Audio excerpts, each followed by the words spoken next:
Fala pessoal, sejam bem-vindos a mais um vídeo do nosso canal. Para quem está chegando agora por aqui, esse é um canal raiz de discussão de ideias sobre as ciências da saúde e do esporte. Aqui não tem muita edição, muita maquiagem, é tudo reto, direto. E a beleza, espero que esteja no conteúdo e que estejam agradando a todos. Bom, essa é a segunda parte de um assunto que eu comecei anteriormente, que é sobre o teste cardiopulmonar ou teste ergospirométrico. Para quem não viu a primeira parte, vale a pena pausar aqui, voltar no primeiro, assistir, e depois vir para cá para ver esse. E para quem já assistiu o primeiro, vamos dar sequência aí à nossa conversa sobre o teste cardiopulmonar, o teste ergospirométrico, aquele famoso teste que a gente faz na esteira ou na bike, que a gente fica todo cheio de eletrodos e também com aquela máscara, com aqueles fios. E hoje é dia de falar sobre a máscara, né? A gente falou sobre os fios, sobre a avaliação cardiocirculatória, sobre a frequência cardíaca, a pressão arterial, a questão da análise eletrocardiográfica buscando possíveis arritmias ou isquemias. E hoje a gente vai falar especificamente da máscara. Então, para quem já fez o teste ou para quem já viu algum vídeo, alguma foto, a gente usa aquela máscara. Aquela máscara ela tem por função concentrar toda a entrada e saída de ar por um único ponto, que é a parte da frente da máscara.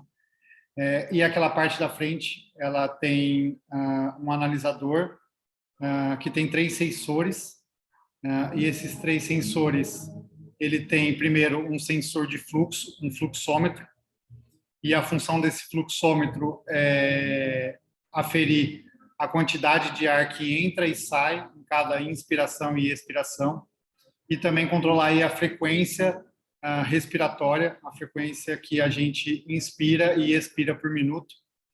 E se a gente pegar o volume que a gente inspira, multiplicado pela frequência respiratória, a gente consegue saber o volume corrente, que é o nosso famoso VE do teste. É um parâmetro importante que a gente utiliza aí para obter vários dados.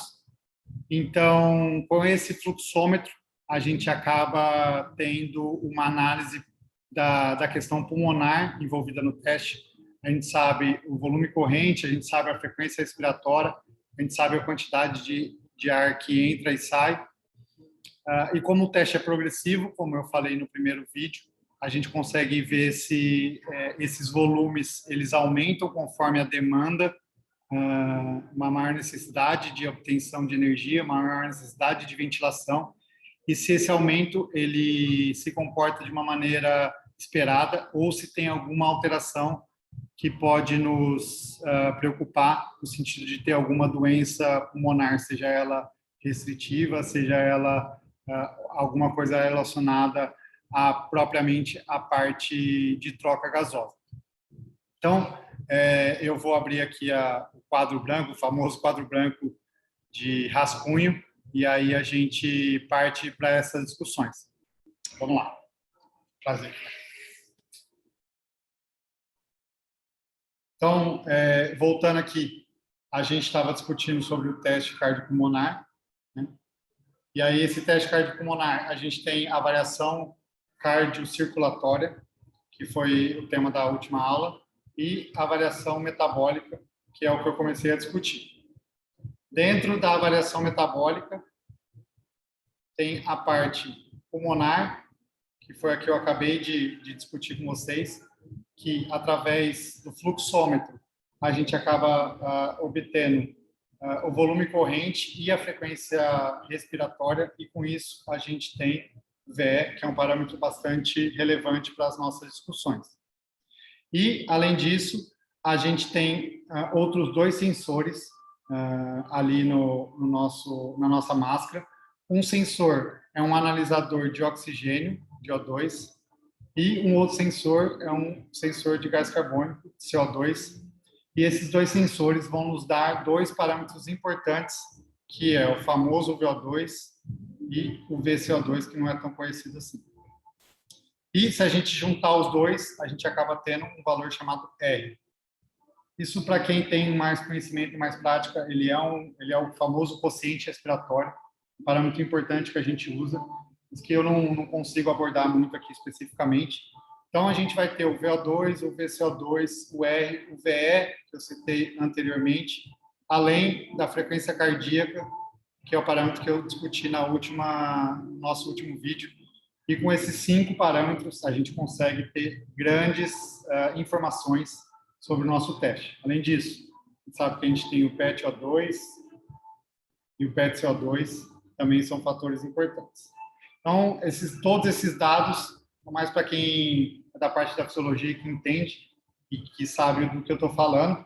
Para quem não tem muito conhecimento, vou falar especificamente sobre o VO2.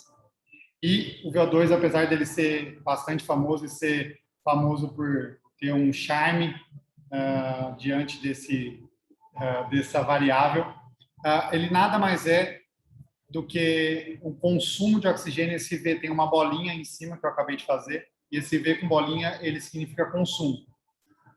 Então, como eu disse, a gente tem um analisador de oxigênio, e esse analisador, ele mede o quanto de oxigênio entra durante uma inspiração e mede o quanto de oxigênio sai durante uma expiração. Se a gente sabe o quanto entra e a gente subtrai pelo quanto sai, a diferença entre o que entra e o que sai é o que o corpo consome. Esse consumo é o VO2 e a gente sabe que conforme o teste vai aumentando as velocidades ou as cargas, ele vai aumentando progressivamente também até um máximo, até atingir um platô. E esse platô, esse máximo, é o famoso VO2 máximo, VO2 max.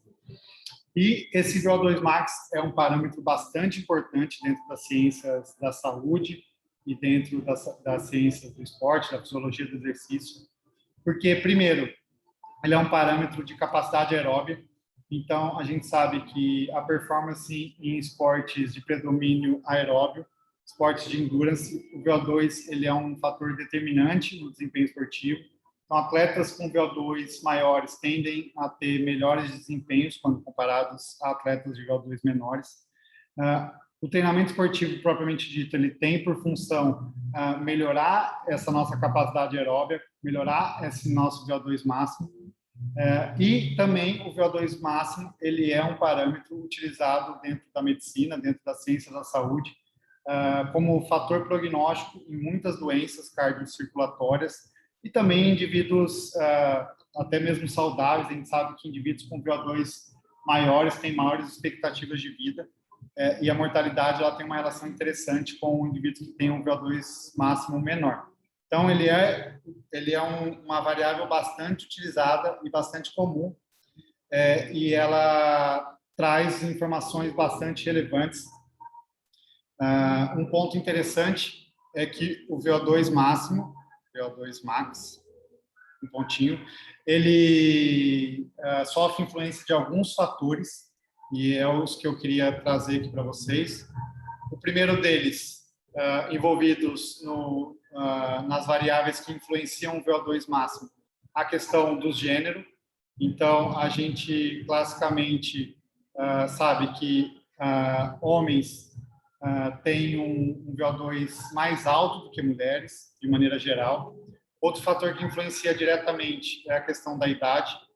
A gente sabe que o VO2 máximo ele aumenta conforme a idade ao longo do tempo, desde a infância até mais ou menos o meio da terceira e quarta década. Então, entre a terceira e a quarta década é o pico do VO2 máximo. Existem diferenças individuais, mas, de maneira geral, na terceira e quarta década, ou seja, entre 30 a 40, ou 35 a 45, tem o pico do VO2 máximo e ele tende a cair depois dessa idade. Além disso, o peso é diretamente influente no VO2 máximo, uma vez que a variável a unidade do VO2 máximo é em ml de oxigênio por quilo de peso por minuto, ou seja, esse quilo é o peso corporal. Então, indivíduos que têm menor massa corporal, principalmente massa gorda, tendem a ter um VO2 maior. Outro fator influente é a questão genética. Então, a gente sabe que indivíduos têm um fator genético envolvido no VO2 máximo. E, por último, obviamente, a questão do treinamento. Indivíduos mais treinados tendem a ter tendem a ter um VO2 maior, e o treinamento tem por função melhorar esse VO2. A gente tem outros parâmetros menos clássicos ou menos evidentes, não vou ficar aqui discutindo, basicamente acredito que esses 5 sejam os principais, e a gente tem outros parâmetros que são também relevantes e fazem parte do nosso escopo. Além do VO2 máximo, as questões metabólicas envolvidas no teste, a gente tem os limiares. Então, a gente tem esse VO2 máximo, que eu acabei de falar e acabei de explicar, mas a gente tem os limiares, o L1 e o L2, que são os limiares ventilatórios. Eles têm vários outros nomes, né? A gente tem limiar anaeróbio, ponto de compensação respiratória, enfim, a gente tem várias denominações para o mesmo ponto, que são pontos que há uma mudança no nosso padrão de evolução durante o teste. Então, são pontos em que a gente nota uma mudança das nossas questões fisiológicas, e são pontos que, ao longo da história das ciências do esporte, a gente notou que são pontos interessantes para se ter como referência para a prescrição de treinamento esportivo, para fazer novos testes para avaliar a efetividade de um programa de treinamento, e também são pontos interessantes aí até, inclusive, para a questão da saúde. São pontos que são utilizados aí junto com o VO2 máximo para predizer questões de saúde do indivíduo e como o indivíduo está condicionado para ter uma vida saudável. Então, eu vou tentar desenhar um gráfico e tentar explicar para vocês o que acontece durante um teste, mas basicamente a gente tem aqui a questão do tempo, que também é diretamente proporcional à velocidade ou à potência, a velocidade se for feito numa esteira, ou a potência se for feito numa bike. E aqui a gente tem os parâmetros, e o parâmetro que eu vou utilizar é o parâmetro da ventilação, VE. Então, a gente sabe que no tempo zero, o indivíduo está ventilando, ele tem um volume corrente de repouso, e aí a gente começa o teste e a gente vai aumentando a velocidade conforme o tempo, ou aumentando a potência na bike conforme o tempo. Esse indivíduo tem uma melhoria, um acréscimo progressivo do seu volume corrente, deixa eu apagar aqui, fazendo som, da sua troca gasosa. Em um determinado momento, essa inclinação, essa curva, ela tende a inclinar um pouco mais, depois ela tende a inclinar um pouco ainda mais, e esses pontos em que há uma mudança do padrão são os famosos limiares L1 e L2, e aqui até chegar no VO2 máximo, certo? Então, a gente sabe que até próximo do primeiro limiar, o indivíduo está numa condição de estado estável, ele está numa condição em que ele busca o equilíbrio, de maneira geral, ele consegue o equilíbrio metabólico, mas a partir desse primeiro limiar, ele começa a lançar a mão de meios de tentar buscar esse novo equilíbrio, mas essa tentativa acaba depletando alguns padrões, algumas questões envolvidas principalmente com tampão, com bicarbonato de sódio, e aí ele começa a ter sinais de fadiga, ou seja, a partir de uma região próxima desse primeiro limiar, esse indivíduo, nessa velocidade, ele tende a fadigar, ele tende a entrar num momento de estresse que ele não consegue reequilibrar, e nesse segundo limiar, nesse segundo ponto, a partir dali, ele entra em acidose e a fadiga é eminente, logo ele vai parar, até atingir o VO2 máximo. Nesse VO2 máximo é o máximo que ele consegue chegar dentro desse teste.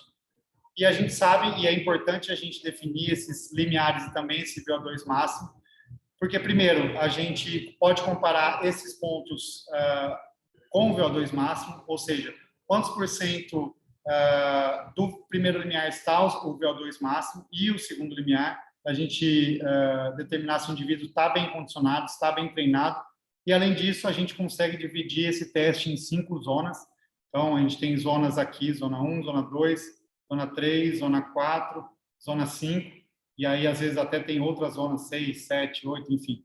Mas aqui, de maneira geral, classicamente, a gente consegue definir nessas zonas, zona 1, zona 2, zona 3, zona 4 e zona 5, que são as zonas de treinamento classicamente definidas, que a gente pode fazer uma discussão com o treinador para a prescrição do treinamento esportivo. E aí a gente sabe que o teste ele é muito bem indicado, primeiro, como eu disse no outro vídeo, para uma avaliação pré-participação esportiva. Então, para a gente ver se o indivíduo tem saúde, se o indivíduo tem alguma condição de base que o coloque em risco.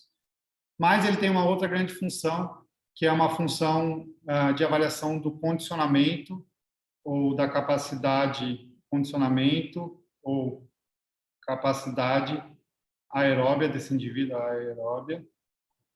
E aí essa condição, esse condicionamento, essa capacidade aeróbia vai nos trazer informações, principalmente numa programação do treinamento, uma discussão com o treinador, com o próprio atleta, e mais do que isso, nos proporciona numa reavaliação a gente ver como é que está o plano de ação desse indivíduo, se as medidas que foram tomadas no treinamento foram efetivas, e traçar novos planos, traçar novas metas, traçar novas estratégias para melhorar essa condição, seja melhorar o VO2 máximo, seja melhorar o primeiro limiar, o segundo limiar. Tudo isso envolve a questão dos objetivos do atleta, as limitações, enfim. Aí é uma discussão muito mais ampla, mas o que eu queria trazer para vocês era essa questão do teste cardiopulmonar, TCP, que ele é um teste de esforço progressivo máximo, e esse teste de esforço progressivo máximo nos dá todas essas informações.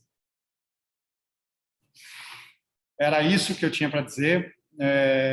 Gostaria, mais uma vez, de agradecer muito o feedback que eu tenho recebido de todos vocês. Para mim, isso é o que vale. Então, deixem aí o comentário, curtam a página, sigam a página, ativem aí o sininho, enfim, façam todas essas coisas que podem me ajudar. O meu objetivo é continuar gravando essas coisas que me são relevantes e levando informação de qualidade para as pessoas. Espero que vocês estejam gostando. Pretendo manter aí esse estilo raiz, porque, como disse, a beleza está no conhecimento. E é isso. Valeu, galera. Valeu demais. A gente se encontra em breve e logo eu volto. Valeu.